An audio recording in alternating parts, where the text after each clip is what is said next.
Ya, Anda kembali di Apa Kabar Indonesia Pagi. Kita lanjutkan kembali perbincangan. Saya ke Bang Kamarudin lagi. Kalau Anda menyebut tadi keterangan dari Ferdy Sambo, Putri Chandrawati, Ricky Rizal, Kuat Ma'ruf itu adalah berbohong gitu.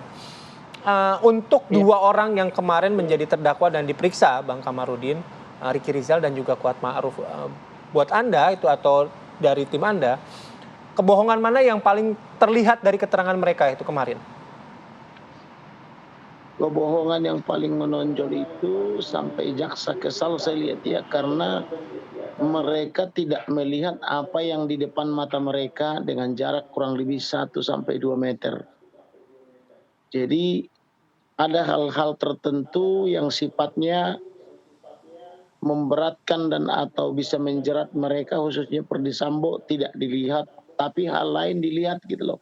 Jadi artinya kalau mata kita sehat, tentulah bisa kita lihat 10 sampai berapa puluh meter, misalnya sampai 100 meter di depan kita kalau tidak ada penghalang.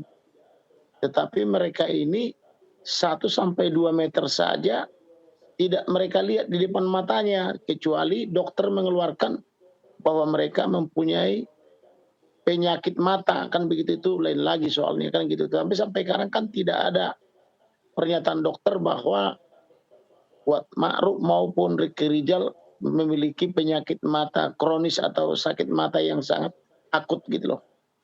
Gitu. Dan itu berlaku untuk keduanya ya? Kira-kira begitu Bang. Iya. Oke, baik Bang Kamarudin, ini menarik pernyataan Bang Kamarudin tadi. Kan Anda mengatakan bahwa ada beberapa hal yang ini pernyataan dari terdakwa ketika di persidangan ini tidak sinkron lah. Itu versi dari Bang Kamarudin. Kalau perspektif Bang Kamarudin, ini pengaruhnya terhadap tuntutan seperti apa? Karena kan ini kan sudah masuk tahapan pemeriksaan terhadap terdakwa, ya kan? Dan minggu ini saja sudah mulai untuk tuntutan. Tentu sangat berpengaruh. Di dalam tuntutan itu akan ada pertimbangan hal-hal yang memberatkan dan hal-hal yang meringankan. Dengan mereka membuat skenario seperti ini, maka saya melihat tidak mungkin akan ada hal-hal yang meringankan, kecuali bahwa mereka belum pernah misalnya menjalani pemidanaan atau belum pernah dipidana.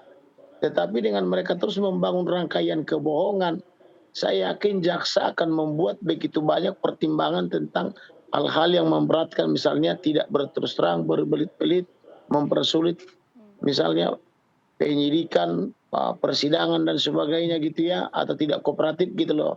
Jadi itu akan menjadi memberatkan mereka. Berbeda dengan Barada Richard Eliezer, karena dia awalnya ikut skenario Ferdy Sambo dan Putri Chandrawati, tetapi pasca saya ingatkan baik langsung maupun melalui pengacaranya, akhirnya dia berubah dan meninggalkan cara-cara skenario yang dirancang Ferdy Sambo dan Putri Chandrawati, dan akhirnya dia terbebas dari jerat jerat kebohongan itu.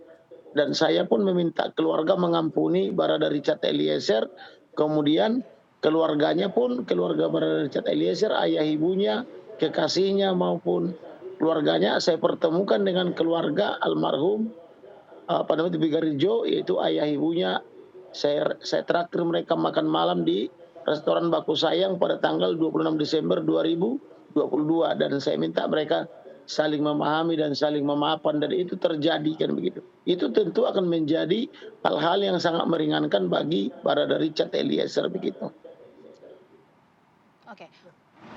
Nah, khusus buat meringankan ataupun memberatkan, kalau soal dari pandangan Anda ya, kalau soal ada tawaran uang, kemudian ada perintah untuk memindahkan nilai 200 juta rupiah dari rekening Yosua atas yang dilakukan oleh Ricky Rizal, Anda memaknai peristiwa ini atau setidaknya fakta ini seperti apa, Bang Kamarudin? Saya melihatnya itu bahwa Ricky Rizal ini sebagai anggota Polri yang seharusnya sudah matang dia dengan pangkat brigadir kepala, harusnya dia menyadari itu bahwa itu suatu kesalahan atau suatu kejahatan.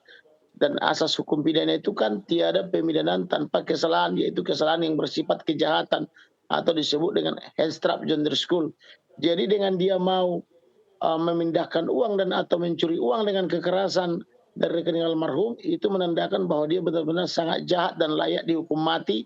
Belum lagi dia mengetahui rencana pembunuhan terencana sejak di Magelang, tetapi dia tidak menyesali perbuatannya. Misalnya ketika di Magelang dia sudah ikut skenario Sambo, dia pura-pura pergi mengantar atau mengurus anaknya Perdi Sambo, mengajak Barada Richard, kemudian pulang dari situ di mana almarhum diancam mau dibunuh oleh Kuat Ma'ruf dengan pisau, tetapi yang dilakukan oleh Ricky Rizal adalah justru melucuti senjata api daripada Joshua. Kemudian di jalan dia hendak membunuh Joshua dengan cara mau membantingkan setir mobil ke kiri supaya Joshua terbunuh tapi diurungkan. Kemudian di rumah Saguling dia ikut merancang pembunuhan itu di lantai 3 bersama Putri dan Irjen Perdi Sambo. Kemudian dia memanggil untuk menjerumuskan Barada Richard Eliezer untuk membunuh, dan dia tahu itu akan terjadi pembunuhan tapi dia tidak berusaha mencoba menghalangi atau menggagalkan, tetapi justru dia ikut pura-pura mau isolasi mandiri ke rumah 46 atau disebut dengan rumah dinas Duren 3 itu, tetapi celakanya mereka informasinya mau isolasi mandiri, tetapi mbaknya itu atau pembantunya itu tidak ikut isolasi mandiri. Jadi artinya Ricky Rizal, Kuat Ma'ruf maupun Putri bersama Perdi Sambo adalah pergi ke rumah rumah 46 itu adalah menjalankan skenario. Termasuk Putri juga, dia pergi pakai celana legging, di sana dia pura-pura mengganti bajunya dengan baju yang menurut dia seksi supaya terkesan Joshua tergoda dengan keseksiannya. Itu juga bagian daripada skenario. Demikian juga Perdi Sambo telah memakai sarung tangan warna hitam supaya tidak ada jejak jarinya, dan senjatanya pun sudah dibersihkan, yaitu senjata yang sudah dilucuti oleh Ricky Rizal, di mana senjata itu sudah dibersihkan sehingga tidak ada lagi DNA daripada dia, padahal dia yang melucuti senjata. Tidak ada DNA Perdi Sambo dan tidak ada DNA daripada baik pun almarhum Brigadir Jo gitu loh, karena terjadi pembersihan. Itu artinya bagian daripada perencanaan. Dan demikian juga Barada tidak mungkin tiba-tiba ada peluru di dalam senjatanya itu tanpa diisi lebih dahulu, yaitu diisi di rumah Saguling. Nah ini semua sudah terencana dengan baik. Jadi orang ini layak dituntut hukuman mati kecuali Barada Richard Eliezer gitu. Oke, baik Bang Kamarudin, kita tangkap poinnya. Saya mau ke Mas Heri. Ada 2 poin yang saya mau tanyakan ke Mas Heri tadi berkaitan juga dari Bang Kamarudin. Yang pertama soal pengaruhnya terhadap tuntutan nanti, karena besok Rabu ini kan sesuai jadwal Eliezer akan menghadapi sidang tuntutan. Kemudian yang kedua, kita tahu bahwa di persidangan ini kan motif yang dibahas adalah soal kekerasan seksual. Tapi kan di tengah pembahasan soal motif, kita tahu ada diskursus di persidangan soal misalnya misteri hilangnya uang Yosua 200 juta rupiah. Padahal waktu itu Yosua sudah dinyatakan tewas. Itu seperti apa sih kalau perspektif Mas Heri? Sebelumnya begini, bahwa keterangan terdakwa itu dia punya hak ingkar ya. Jadi dia boleh saja mengatakan yang tidak sebenarnya, dan itu secara hukum acara pidana diperbolehkan. Oke. Maka keterangan terdakwa itu penilaiannya mungkin yang paling akhir nanti, karena memahami bahwa ada hak ingkar tadi.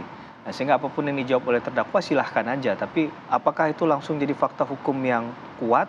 Tunggu dulu kan, itu nanti akan dianalisa, dipertimbangkan oleh hakim. Terkait dengan masalah uang 200 juta tadi misalnya, ketika kita bicara tentang uang itu kan berarti bukti kepemilikan ada. Sejauh ini yang kita pahami, karena itu nomor rekeningnya Joshua, maka yang memiliki, yang punya kewenangan terhadap keseluruhan isi dari uang itu adalah yang bersangkutan. Nah, bagaimana mungkin seseorang kemudian mengambil hak orang lain mengirimkan tanpa persetujuan orang tersebut, apalagi sudah meninggal dunia kan. Maka harus ada proses secara prosedural hukum yang dijalankan. Saya yakin di setiap bank pasti ada acuan SOP.